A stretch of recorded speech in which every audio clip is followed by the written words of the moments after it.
Hey, so tonight we're diving into what took place after the Black Death had passed. And believe me, this isn't your ordinary history talk. We're dealing with one of the most staggering shifts in human existence when Europe had to literally rebuild itself from almost nothing. Oh, Handify, you're into these tales.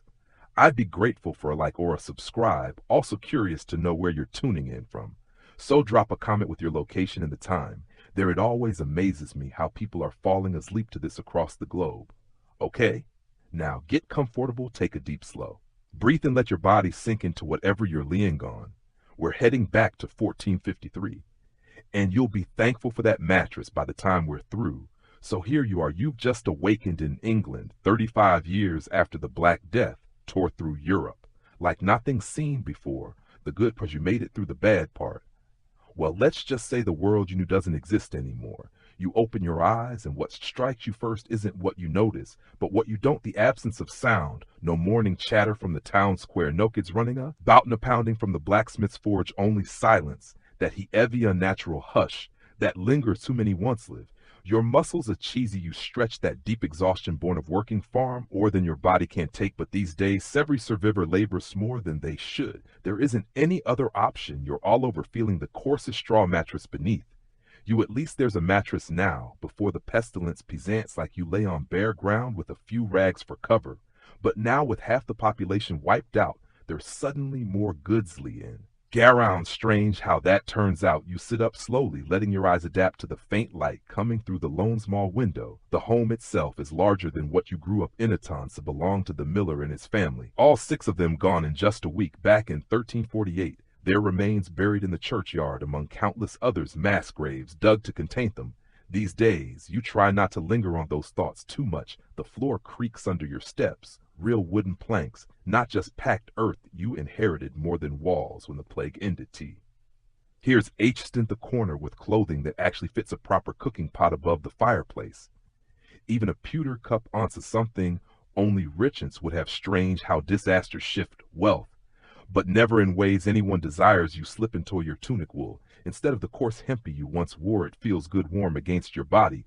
But a whisper in your mind reminds you it once belonged to someone who died choking on their bloody.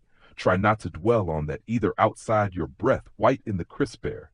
September in England was always chilly, but no, it seems even colder, perhaps because fewer souls are left to warm the world. Or perhaps after so much death, everything simply feels colder. The hamlet of Little Wickham resembles a mouth with half its teeth. Missing homes stand vacant, doors sagging open, gardens, overgrown fences collapsing in the distance. Fields that should shine golden with wheat are dull and empty. New and left to gather them before the plague. There were perhaps 200 here. Now maybe 60 at best. Your stomach rolls sharp and demanding. That's something Noon mentions about living. Through catastrophes, you still get hungry. Life carries on. Even when it seems it's hidden, you head toward the villages, square passing the well. Once the hub of chatter and gathering, the bucket still hangs there. Rope frayed water, low upkeep is everything. Now there simply aren't of hands to maintain what once was. The baker's shop remains closed untouched for 3 years. Now Thomas the baker died along with his wife and 2 boys. His apprentice tried to keep it up for a time, but bread making isn't something you just learn quickly. The few loaves she did turn out were, let's just say, hard enough to be used to stonework. Now everyone bakes their own bread, or tries to. It seems much knowledge vanished with the pestilence. Those tinny skills handed down from parent to child gone, simply gone. You catch the scent of wood smoke from the direction of the manor house. Lord Edmund's estate, he survived though. Barely lost his wife, all 3 of his children, nearly all of his servants now. It's just him as steward and perhaps a dozen attendants where once there were 50. The poor man actually has to handle some tasks himself. Now can you imagine? But his is where things start to get intriguing.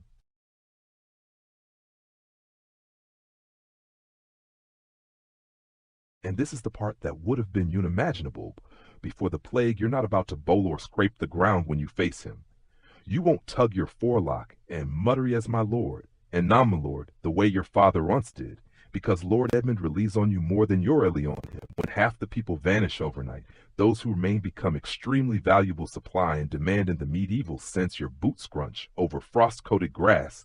As you head toward the manor, today's the day you plan to demand more pay. 3 months back, you'd have been lashed. Forever entertaining such thoughts, but 3 months back, Lord Edmund had choices.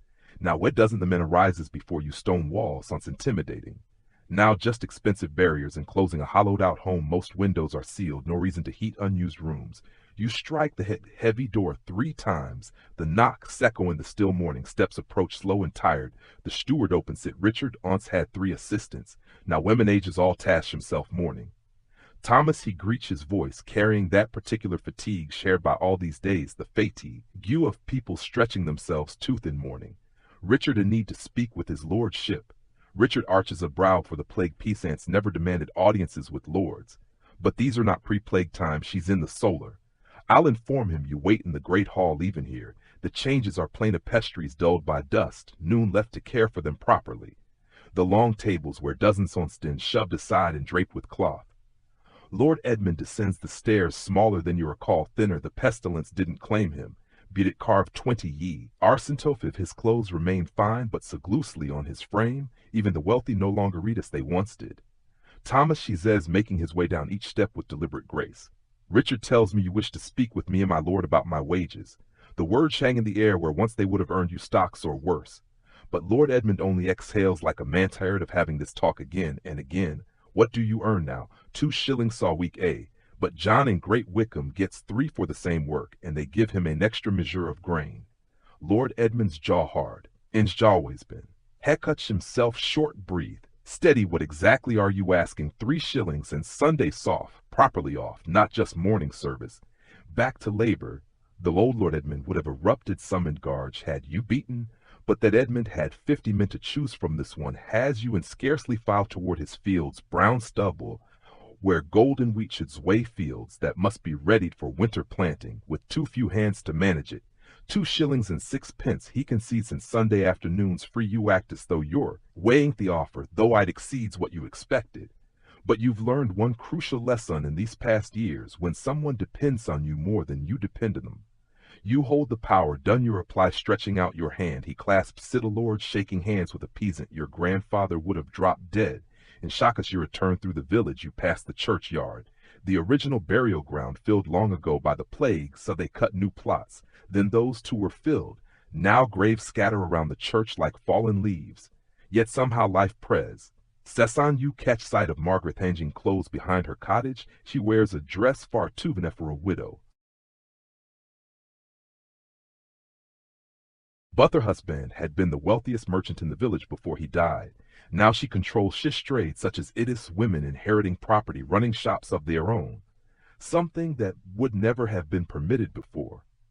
Strange how disaster opens doors. She lifts a hand toward you and you lift yours back. Maybe later when the work is finished, you'll stop by, share. Some will talk about the past, and perhaps if the moment feels right, you'll speak about what might still come, because that's the truth. Noon mentions about surviving catastrophe, eventually, them end. Turns back to the future again. Your stomach grows on some more, reminding you that staying alive still demands the basics. Food, shelter, labor, beauties. You make your way to your own fields, the ones you now rent, because you can afford. You're thinking about more than survival. You're thinking about progress. The path takes you past the old grain mill, its wheels still turning, but sluggishly, not enough grain to keep it running strong. Before the pestilence, it's pun from dawn till dusk each harvest. Now maybe 2 or 3 hours a day yet. Event that is changing slowly, because those who endured now eat better, work fewer hours, demand more, and when people carry extra coins, they purchase more grain. More meat, more goods. Sits like watching a shattered machine grind back into motion. But altered, improved in certain ways. Your fields stretch ahead, not vast, but yours rented on terms your father would never have dreamed. Lord Edmund had been so desperate for someone to till the land that he allowed you to keep 60% of what you grow. Before the plague, a peasant might have been lucky to keep 20. The soil is dark, fertile, ready for winter seed. You sifted through your fingers, feeling its promise. This land could sustain a family with surplus enough for the mark, at perhaps even enough to purchase that riverfront property abandoned since the Hartwell family perished. Because here's what Noon foresaw when the plague was done. It left land in abundance and laborers in short supply, and for the first time in centuries, ordinary folk had choices. You spend the morning carving furrows for winter wheat. The wooden plows splitting the earth. It's solid work, honest work, but also chosen work. You're here by your own, will not by a lord's order. And that changes everything by midday. You pause for bread, and they let the bread as your own mave. The grain you harvested, heavy, a little scorched on one side, But it's yours which makes it taste finer than any baker's loafosi you eat. You watch smoke rising from the village chimneys fewer than before. But those is still burning, blaze, brighter homes, warmer meals, richer clothes. The pestilence has stripped everything, yet also left everything behind. For those who lived, you finish your meal and return to the field. The afternoon sun rests warm up on your back. As you steer the plow through another line in the distance, you hear Margaret's children at play. Some of the few leave. Feet their laughter travels farther, now with less noise to muffle it a lonely sound. Yet not without hope, because those children are being raised in a world where peasants strike bargains with lords, where widows manage businesses, where someone born in a hut can plow fields of his own that carries weight. Doesn't it taste the sun sink slower? You clean your tools and make for home, home to a house larger than the one of your childhood, home to a supper better than what your parents ever knew, home to a life though born from ruin still brighter than what came before tomorrow. You'll sow more wheat next week. You may speak with Lord Edmund again about wages or work next month. You might make an offer for that riverland, because the old world ended and a new one took its place, smaller, in some ways larger in others.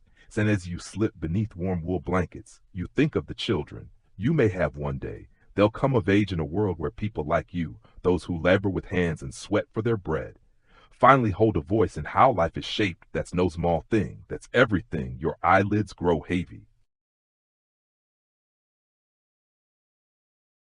Ask the village eases into its evening rhythm, fewer voices than in the past. But somehow those that remain carry greater weight. The Black Death stripped everything away. But what lingered afterward was possibility. Word moves swiftly in small communities, especially when it's trouble for those in charge. By autumn, 3 more peasants in Little Wickham have demanded higher pay and received it.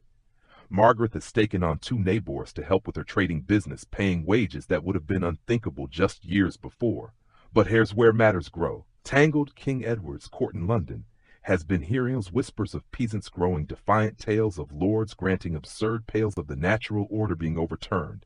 And the king, he's not pleased. You first the air of it from a traveling tinker who stops through the village late October, his cart stacked with pots and pans. But his most valuable goods are tidings from beyond. Parliament's passed a new law. It tells you as you turn a copper pot over in your hands. They call it the Statute of Labor. Says, now worker may claim more than what they yearned in 1346. Before the dying began, you lower the pot, suddenly feeling a chill settle in your stomach. What does that mean exactly? The tinker darts a glance about to see if anyone is listening. Means, if they catch you asking for more, they can't throw you in the stocks, brand your faces some places. They're stringing people up. The copper in your grip feels suddenly far heavier. Of course, the tinker murmurs softer all's wing enforcing. It's another hard to punish a man when you still need him to reap your grain that night. You lay awake hearing the wind claw at your shutter stay. Key house feels less like safety, more like a mark, because that's the trouble with progress. To the ways anger someone, dawn breaks with frost and with grim tidings. When Lord Edmund's steward raps on your door before sunrise, his face hard as frozen soil, his lordship requires you immediately. The road to the manor feels altered, heavier, each stone whispering unease, your breath curling and fading fast in the cold.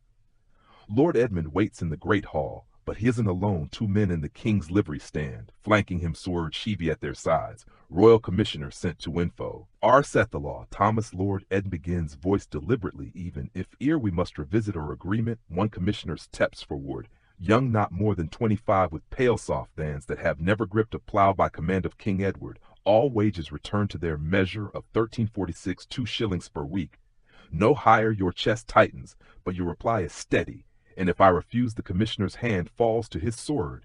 Then you'll explain your defiance to the king's justice. We've stocks ready in the square and iron sheeting in the forge. You glance to lo, Ard Edmund, searching for any sign of aid, but he will not meet your gaze. Whatever leverage you believed you held is gone in an instant. I understand, you say at last, because what else can be said? But as you make your way back through the village, you spot something. The peasants are gathered at the well, voices hushed but sharp. Margaret stands among them, joined by farmers from nearby hamlets. News travels quickly, resistance quicker. They cannot simply strip it away. 1 man mutters, we're the ones who labor, we're the ones they rely on. King or no king, adds another, dead men can't plow fields. You step into the circle, feeling the weight in the air. Crackling like a storm's edge, the air feels alive. These are people who've tasted freedom, and they're not about to surrender it. What are you thinking, you ask? Margaret answers, her voice sharper than ever. We're thinking maybe it's time the king found out who really keeps this country alive. Later that day, while working your fields, you spot smoke, 3 columns rising from Great Wickcham. More follow from Little Thornton and Wickfield. By nightfall, the horizon burns orange against the dark sky. Granaries, tax ledgers, manor houses, outbuildings, all destroyed. Not lives, but symbols. The revolt has begun. It starts small. A tax collector run off here, a royal officer chased out there. Once welcome men suddenly find only silence, shuttered doors, empty houses. Sometimes stones hurled from hedges. But by winter, word spreads further. Merchants, when any dare travel, bring stories. Peasants in Kent storming castles, there's workers in Essex refusing to harvest for stingy lords, whole Yorkshire villages vanishing, families moving in search of fairer treatment, and the lords powerless. Punish a few, maybe, but lose half your labor force? That's ruin. Lord Edmund tries bluster, then bargaining, and finally something unthinkable, begging. Look, he says in the hall, the commissioners want 2 shillings. What if we call it 2 shillings plus expenses, food allowances, extra grain? You watch him squirm. What kind of food allowances? Meat twice a week, good bread, ale at dinner. Keep your house rent free. It isn't what you once had, but it's something. More importantly, it proves parchment laws mean nothing when reality won't bend. His handshake this time is desperate. Winter presses down. Letters arrive almost daily, messengers pale and hurried. Reports from every corner, all bad for the crown. Kill half your population, and you don't just lose workers, you shatter the old order. Unquestioned authority cracks, ancient assumptions unravel. Once questioned, they don't mend easily. Spring brings open rebellion, organized, armed, led. Peasants tired of being peasants. One name spreads everywhere, Wat Tyler of Kent, who says both the king and his commissioners can rot. They say he's got 10,000 men, Margaret tells you as you mend her roof. Armed, angry. You drive a nail into the thatch. Before the plague, that many rebels would have been unthinkable. Now, surviving disaster has taught everyone that the impossible happens. What does he want, you ask? An end to serfdom, fair wages, corrupt officials punished. She pauses. Sounds reasonable to me. By early summer, rebellion isn't rumor anymore. You see the proof. Burning tax offices, refugees fleeing battles between militias and royal troops. Then one June morning, you wake to find armed men camped in your square. Not soldiers, not villagers, but something in between. Weathered hands, stolen armor, and at their head, a woman who commands silence when she speaks. We're marching to London, she declares, to present our demands to the king. Any who wish to come, join us. What demands, someone calls. She lifts a parchment, though her voice needs no script. An end to serfdom and villanage. Fair wages for all. Abolition of poll taxes. Punishment for corrupt officials who've grown rich while others starve. The crowd murmurs. Rebellion means gallows. But so does asking for fairness these days. Lord Edmund appears with guards, voice stripped of authority. What makes you think the king will listen? The woman regards him almost gently. Your lordship, the king has no choice. Half his taxmen are dead or fled. His armies are stretched thin from here to Scotland. Winter is coming. If he wants grain and bread and roads, he needs us more than we need him. Everyone knows she's right. That night, as the rebels camp in the pasture, you think of choices, of the life you've built since the plague, and whether it's worth risking for something greater. Margaret has already chosen. She sold her business, packed her things, and joined the cause. Supplies for the march to London. You coming? She asks as you load her things. You glance around the village, at the house you've called home, the fields you've worked, the life you've pieced together from the ruins of the old world. It's a good life, better than anything your parents could have dreamed of, but it still rests on the mercy of people who would take it from you if they had the chance. Yeah, you finally answer. I'm coming. Because over the years since the plague, you've learned survival isn't just about staying alive. It's about creating something worth living for. The next morning, you lock your door, leave a note for Lord Edmund saying you've gone to discuss working conditions with the king, and join the column of villagers heading south. Farmers, craftsmen, merchants, and laborers all move with you, bound by one shared conviction. They deserve better.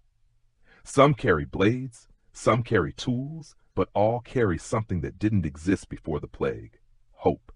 The land you cross bears two stories: burned fields, abandoned villages, shuttered manors tell one. Fresh construction, new roads, and careful rebuilding tell another. Disaster tore everything apart, but it also cleared the ground for something different to grow. On the road you trade stories with fellow marchers: a blacksmith from Essex whose lord slashed his pay in half, a miller from Suffolk whose grain was seized by tax collectors, a weaver from Norfolk whose village was torched for refusing to pay a poll tax they couldn't afford. Everyone has losses, everyone has grievances, and everyone has come to realize that resisting alone is no longer enough. By the third day, your band numbers nearly 1,000. By the fifth, word spreads of others converging on London from all sides, tens of thousands with the same goal, the same demands. The king will have to listen, whether he wants to or not. That night you camp on a hilltop overlooking the Thames.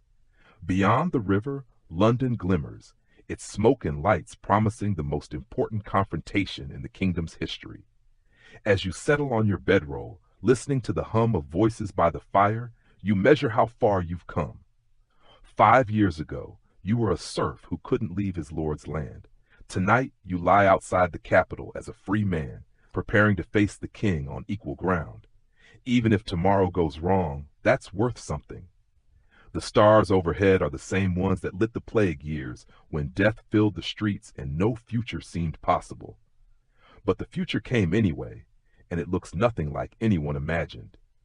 London strikes you first by smell, the stench of thousands packed together, fires, waste, horses, and beneath it all something sour, something that twists your stomach with remembered dread. On June 13th, you crest the final hill, and there it is, England's greatest city sprawled like a beast. Stone walls, rising spires, the tower looming over the Thames like a clenched fist, and surrounding it, camps, tens of thousands of people just like you, peasants, craftsmen, laborers, who've marched across the kingdom to confront a king. Jesus, the blacksmith mutters at your side. Look at them. The camps stretch for miles along the river. Banners flap in the breeze, most hand-sewn, marked with familiar emblems, the cross of St. George, tools of trade, but scattered among them are darker symbols, nooses, headless crowns, rough slogans painted on cloth, death to traitors. When Adam delved and Eve span, who was then the gentleman?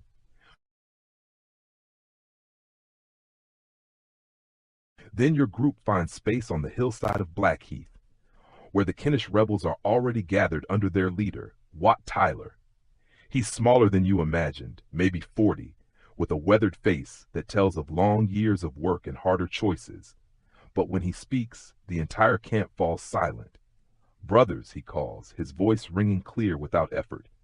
Tomorrow we enter the city, not as conquerors, but as free men demanding justice from our king. A roar of approval surges through the crowd, but Tyler lifts his hand, steadying the noise. Remember, we are not here to destroy. We are here to build, to tear down a corrupt order that has chained us and replace it with something fair, something human. You catch yourself nodding, swept into the current of his words. All around you, faces glow with something that's been absent from English villages for too long: possibility. That night, sleep barely comes. The camp hums with a feverish energy, stories and dreams sparking like embers in the dark. A miller from Canterbury talks of forming a cooperative where workers share the profits. A weaver from Dover imagines guilds run by craftsmen, not merchants. But underneath all this hope lies a sharp tension. Everyone knows the truth. In the days ahead, the choice is not between victory and defeat, it's between rebirth or massacre. At dawn, a gray mist rolls over the Thames, and with it, the camp stirs to life. Thousands rise, gather their belongings, and form long columns stretching back as far as the eye can see. The march to London begins. You walk alongside Margaret and the blacksmith, part of a living river pouring toward the city gates. At Aldgate, the guards take one look at the vast crowd and step aside. They know better. Inside, London strains against the flood. The streets, twisted and narrow, built for hundreds, not thousands, are overwhelmed. The crowd swells and spreads like water, filling every alley, every square. The city responds in its own ways. Some Londoners bolt their shutters, fearing the tide that has poured into their streets. Others lean from windows, cheering, tossing down bread and coins. A few even join, tradesmen and laborers who have long nursed their own anger at the merchants ruling over them. But when you reach the wealthy quarter, everything shifts. The houses here are larger, built of stone, with gardens and courtyards, visible proof of lives lived in ease while others starved. Somewhere a stone arcs through the air. You don't see who throws it, but suddenly the street is alive with the sound of breaking glass. Windows shatter, doors splinter, and the mob tastes blood. At the Savoy Palace, John of Gaunt's residence, the grandest in London after the royal palaces, home to the man who truly rules while young King Richard grows into his crown, the real chaos begins. Someone shouts, "Burn it!" and suddenly everyone is shouting it. You're swept along through the gates into courtyards overflowing with treasures. Tapestries, golden plate, furniture carved from rare woods, wealth beyond what your village might see in a lifetime, all bought with the sweat of working people. The palace burns magnificently. You stand in the courtyard as flames roar through windows, heat striking your face, and you think of justice, of balance, of how sometimes the only way to build something new is to destroy what came before. Margaret appears, her face lit by the orange glow. "Feel good?" she asks. "Yeah," you admit. Yet even in the fire's glow, Tyler tries to hold order. He moves through the crowd, reminding them they are here for justice, not vengeance. That destroying property is one thing, harming people another. Most listen. Fleet Prison is open next. Freed prisoners flood the streets, some debtors locked up for poverty, others for darker crimes. Then Temple Bar burns, its legal records, centuries of laws, precedents, and deeds turn to ash. Because when laws serve only the wealthy, burning them feels like justice. By evening you stand with rebels at the Tower of London, the ancient fortress where kings ruled, traitors were executed, and royal power crushed lives. Inside hides 14-year-old Richard, trembling behind walls that no longer seem unbreakable. "Come out," voices cry. Silence answers. Then Tyler brings word. The king will meet tomorrow at Mile End, outside the walls, to hear demands. Freedom from serfdom, fair wages, punishment for corrupt officials. Cheers erupt, though Tyler's cautious face shows he knows promises are not deeds. That night you sleep in the ruins of a tax collector's office, ledgers once recording every penny owed now feeding your fire. Across London, flames rise in a dozen places, not the whole city, but enough to send a message seen for miles. The old order is ending. What comes next waits for tomorrow. Morning breaks to royal trumpets from Mile End. King Richard is ready to talk. The march out is unlike the chaotic entry, more ordered, more purposeful. Tyler has forged the crowd into rough columns, each with chosen voices. You join the Essex contingent, maybe 2,000 strong, banners fluttering above your heads. Each cloth lists the simple demands: an end to serfdom, no more poll taxes, fair courts, the right to hunt in the king's forests, basic things, human things. Mile End lies just beyond London's walls, a wide field perfect for what's about to unfold. There, on a raised platform surrounded by armored nobles and guards, stands King Richard Plantagenet. 14 years old, heir of the Black Prince, ruler of England, but right now he looks less like a monarch and more like a boy forcing himself to appear brave. The meeting begins in ceremony. Heralds drone proclamations, nobles speak of royal mercy and divine authority. But Wat Tyler cuts through it with blunt, dangerous honesty. "Your Majesty, we've come to set terms by which your people, all your people, can live with dignity." Richard's voice is higher than you expected, still boyish, but steady enough to carry. "We are prepared to hear your concerns." And then history shifts. A king and peasants speak as equals. Tyler lays out the demands: abolish serfdom and villanage, freedom for all bondmen, fairer rents, amnesty for the rebels, charters guaranteeing rights forever. To everyone's astonishment, Richard agrees. To all of it, every demand. The crowd explodes with joy. People weeping, falling to their knees, embracing strangers. You're handed a charter, the ink still wet, sealed with the royal crest. Freedom, written in both Latin and English. Margaret sobs, and only then do you realize you're crying too. Serfdom ended, just like that. But Tyler doesn't cheer. His gaze lingers on the boy king, on the nobles whispering at his side.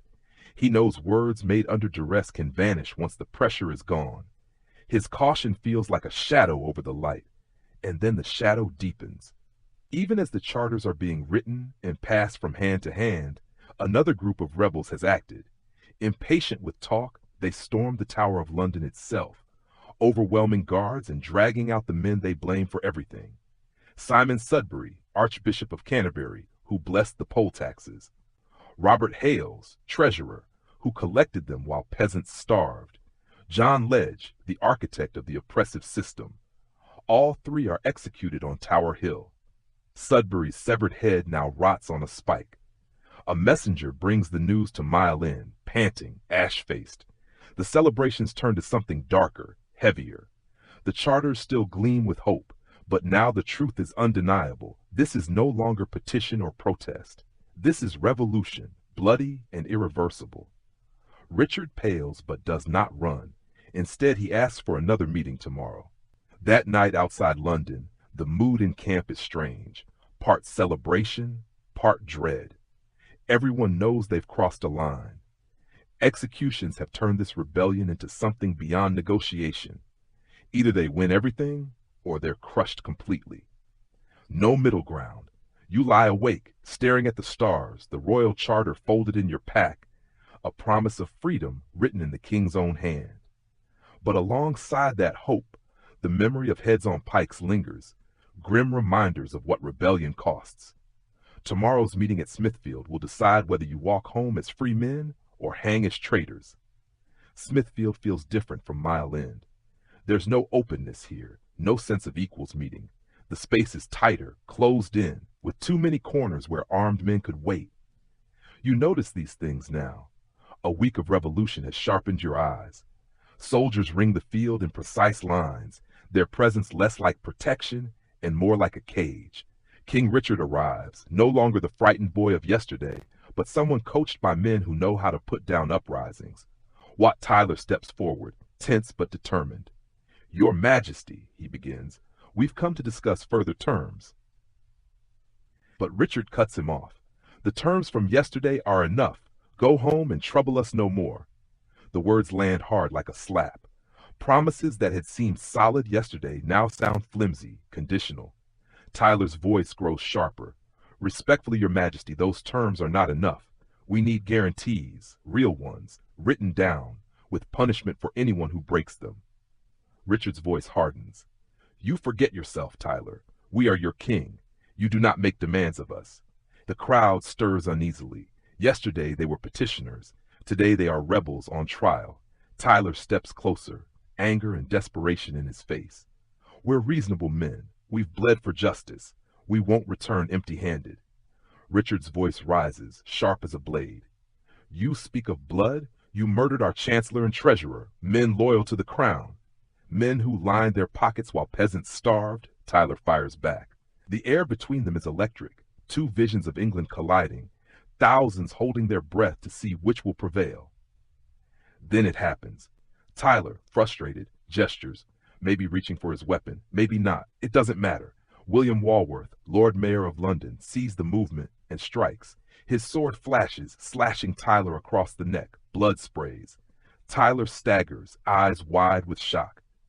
He stumbles forward, reaching out. The king starts to speak, then suddenly collapses dead.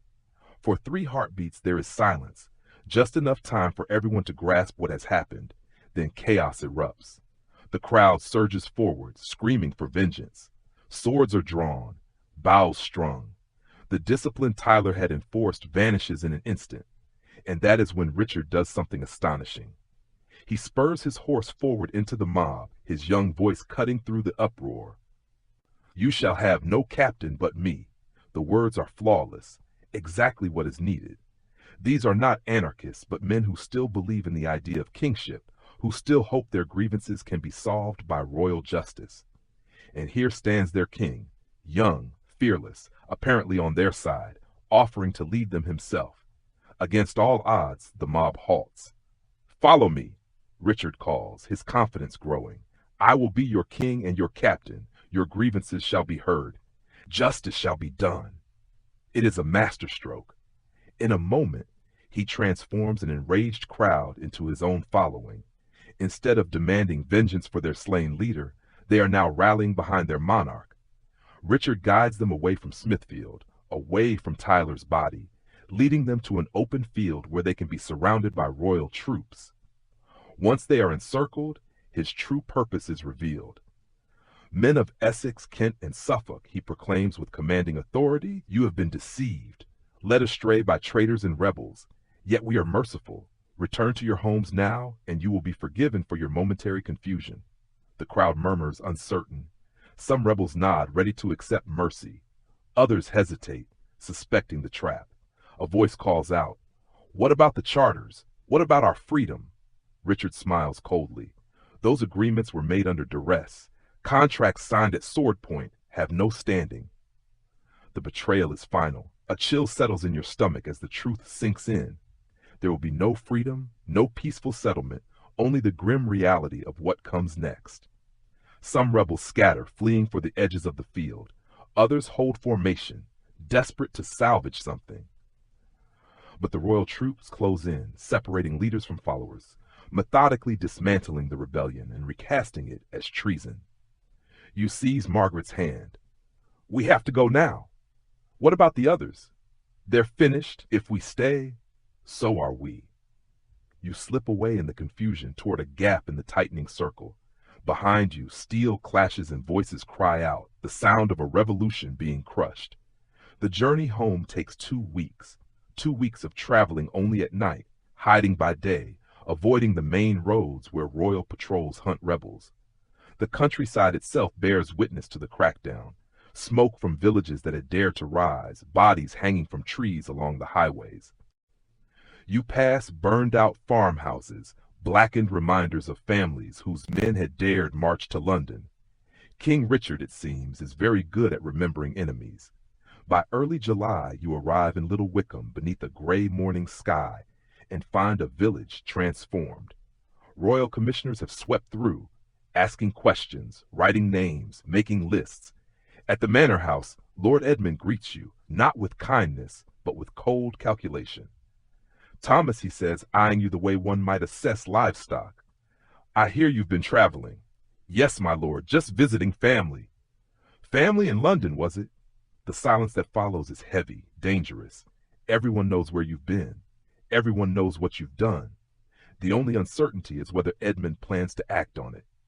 "I've been asked," he continues slowly, "to provide names of men from this village who may have taken part in recent disturbances." Your mouth goes dry.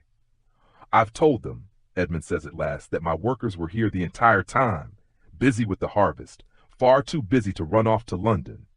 Relief washes through you, but it carries a price. "Of course," Edmund adds smoothly, "busy workers deserve proper compensation. 18 pence a week. No more requests for raises. No more negotiations. Take it or find yourself explaining to the king's justice why you happen to be away during the unpleasantness." 18 pence. Less than you earned before the rebellion. Less than you secured after the plague. But more than nothing. More than a noose. 18 pence sounds fair, you say, because what else can you say? The months that follow are quiet, too quiet, the kind of quiet soaked with fear. People avoid talk, avoid complaint, avoid anything that might draw unwanted notice. The rebellion's leaders are hunted one by one. Some are dragged before the crowds and executed, their heads nailed to spikes. Others vanish into the dark, their fate left to rumor. The promises made at Mile End are forgotten. Charters granting freedom torn apart. The end of serfdom shoved into the future. On the surface, it is as if nothing happened. But underneath, everything has shifted. Because revolutions, even failed ones, change how people see themselves. They change what people believe is possible. You still work Lord Edmund's fields, but not the same way. Now there's a simmering bitterness in every swing of the scythe. You do what's required, nothing more. And sometimes, accidents happen. A plow breaks at the wrong moment. A sack of grain tears open. Tasks take longer than they should. Small disruptions repeated across England start to add up. Productivity dips, not enough to spark rebellion again, but enough to sting. Enough to matter. The royal treasury bleeds. Dead peasants don't pay taxes. Fleeing workers don't harvest crops, and those who remain no longer labor with willing hands. By winter, word spreads from London. Parliament has abandoned the poll tax. Too costly, too dangerous. The rebellion failed in spectacle, but its spark, the demand that began it all, has quietly won. By spring, subtle changes ripple outward. Lords offer better wages to keep their fields manned. Priests preach less about obedience, more about justice. Merchants hire laborers at rates once unthinkable, not because they want to, but because the old order, the one before plague and rebellion, simply doesn't work anymore. Margaret thrives. She's opened a shop in the next village, trading with travelers. Her shelves are full, her purse heavy. She's clever, but also one of the few left with enough coin to seize the moment. Funny, isn't it? She says one evening as you sit by her fire, mugs of ale between you. All that bloodshed, all that loss, and in the end, we got most of what we wanted anyway. You look around. Lower rent, a shop of your own, no poll tax, lords competing for your labor instead of the other way around. She's right. The rebellion failed, but the world it dreamed of crept in anyway.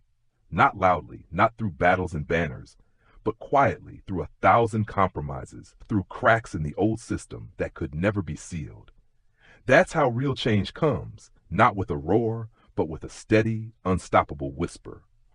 Through the steady, unyielding pressure of those unwilling to accept the unacceptable. You think of Tyler, sometimes lying in the dirt at Smithfield, blood pooling around his head. He died for nothing and everything at once. The immediate cause was lost, but the deeper one, the real struggle, endured. Freedom isn't just a word written on parchment. It's a way of thinking, a refusal to believe that some people matter more than others simply because of birth. And once that idea escapes into the world, it's nearly impossible to contain.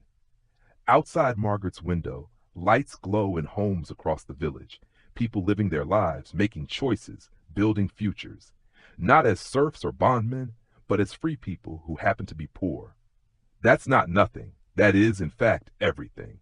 The plague erased half of Europe's population. The rebellion claimed hundreds more lives. But from all that loss arose something extraordinary. A society where ordinary people had choices. Where a child born in a hovel could rise to own land. Where a widow could run her own business. Where a peasant could tell a lord no and survive to tell the tale. It wasn't quite the world Tyler dreamed of, but it was closer than anyone imagined when the dying first began, when the future seemed lost. Change creeps slowly, then arrives all at once. And sometimes, if fortune allows, you live through the moment when everything shifts, when old beliefs collapse and new possibilities suddenly feel real. The Black Death was the most devastating calamity to strike medieval Europe. Yet from the soil nourished by death grew the beginnings of the modern world, a world where people like you matter, where your voice counts, where the future belongs to everyone, not just the wealthy.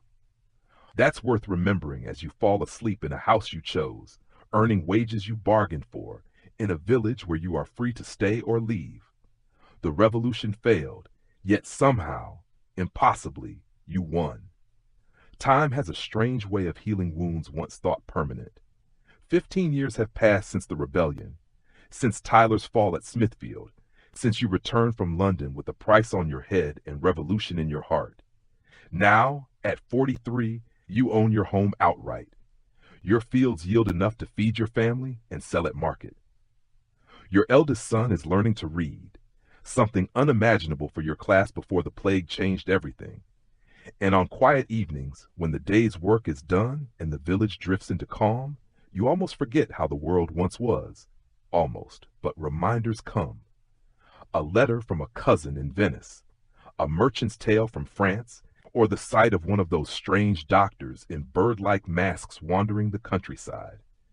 Then you recall that the true changes are still spreading, rippling outward. The Venetians, clever as ever, discovered the plague was not divine punishment, nor bad air, but something specific that moved from person to person, town to town, in patterns that could be predicted and perhaps controlled. So they did something radical. They built hospitals, not to cure. Medicine still offered little against plague, but to isolate. Islands in their lagoon dedicated entirely to quarantine. Quarantina, 40 days. That's how long they decided it took to know if someone would live or die. At first, the idea spread slowly, then faster once people realized it worked. Florence built lazarettos, Milan set up quarantine houses, and city after city began treating disease as something to fight rather than simply endure. It was a quiet revolution, but a profound one. For the first time, people were not just victims. They could act, choose, defend themselves and their families with knowledge and planning rather than blind hope. And that shift changes everything. Your youngest daughter, born 5 years after the rebellion, has grown up in a different world, a world where diseases have causes, where doctors wear special clothes and carry medicines that sometimes work, where the news of plague in a nearby city means precautions and quarantine, not simple surrender to God's will. She expects the world to make sense. She expects problems to have solutions. She expects authority to justify itself. The shift in power is subtle but undeniable, running from the highest ranks of society to the lowest, from landowners to laborers, from rigid tradition to innovation. What's emerging is something completely new, a world where ordinary lives hold value, where people born into poverty might, with effort and fortune, end their days in comfort. Not everyone achieves it, of course, and perhaps not everyone ever will, but the possibility itself is intoxicating. Once people discover that change is possible, they hunger for more. Your son dreams of becoming a lawyer. Imagine that, a peasant's child interpreting the law, even shaping it. Before the plague and rebellion, such a thought would have been absurd. Now, stranger things have happened. Universities remain costly and selective, but they've grown more flexible, opening doors to bright students from merchant families, to those whose parents labor with their hands instead of living off inherited wealth. Knowledge itself is shifting from an elite monopoly toward broader access. Books are still rare but more common than ever before, and their subjects have expanded beyond theology to practical fields: medicine, engineering, astronomy, agriculture. Knowledge that seeks solutions rather than excuses. You've even managed to learn a little reading yourself, just enough to navigate contracts and recognize when someone tries to mislead you.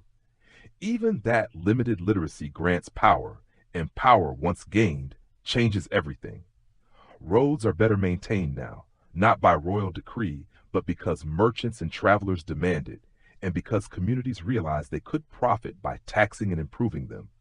Self-interest, properly channeled, drives progress in ways no one expected. Markets bustle with more goods, more choices, more competition.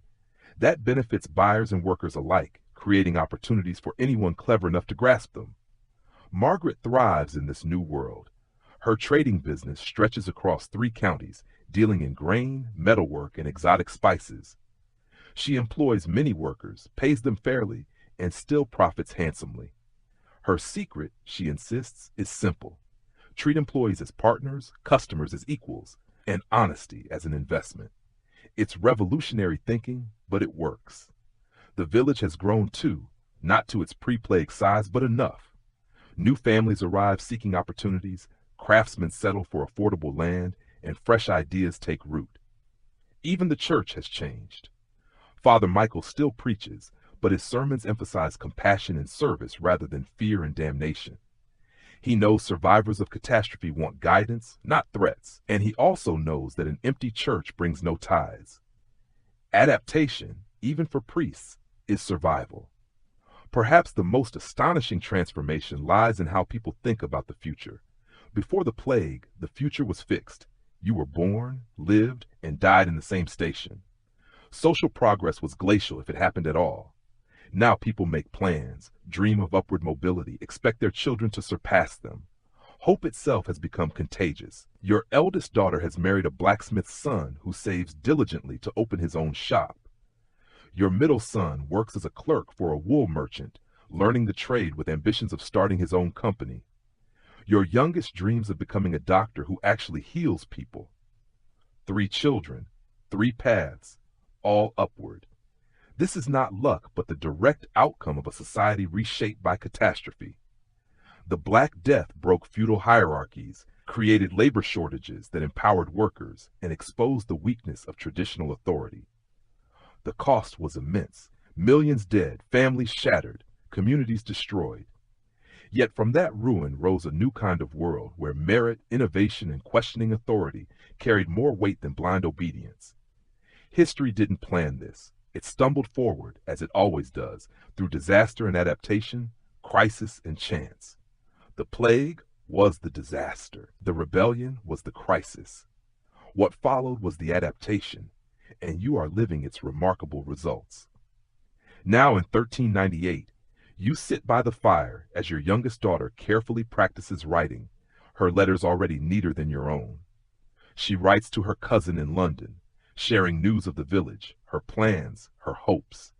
Such correspondence would have been unimaginable 30 years earlier, when ordinary people neither wrote nor expected their lives to matter enough to write about. Her world is full of possibility. School if she's clever, marriage if she chooses, business if she's ambitious, travel if she's bold. Not unlimited freedom, but real freedom.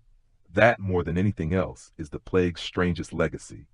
It raised expectations that lives should matter, that voices should be heard, that work should be valued, that children might inherit better futures. Expectations once raised are hard to lower. Outside, the village sleeps under snow. Smoke rises, dogs bark, a lute plays poorly but cheerfully. Ordinary sounds of ordinary lives lived without fear of sudden collapse. It has taken decades, but normality has returned, different than before, yet better in many ways. The plague taught Europe that disaster can strike at any moment. The rebellion taught that change is possible too. From those lessons came a society built on the revolutionary idea that ordinary people deserve ordinary happiness, food, shelter, fair work, children's futures, basic dignity. For most of history, even these modest hopes were out of reach. Now they are the baseline of expectation. That alone is extraordinary. You bank the fire, secure the shutters, and ready yourself for bed. Tomorrow is market day, grain to sell, supplies to buy, ale to drink, friends to meet.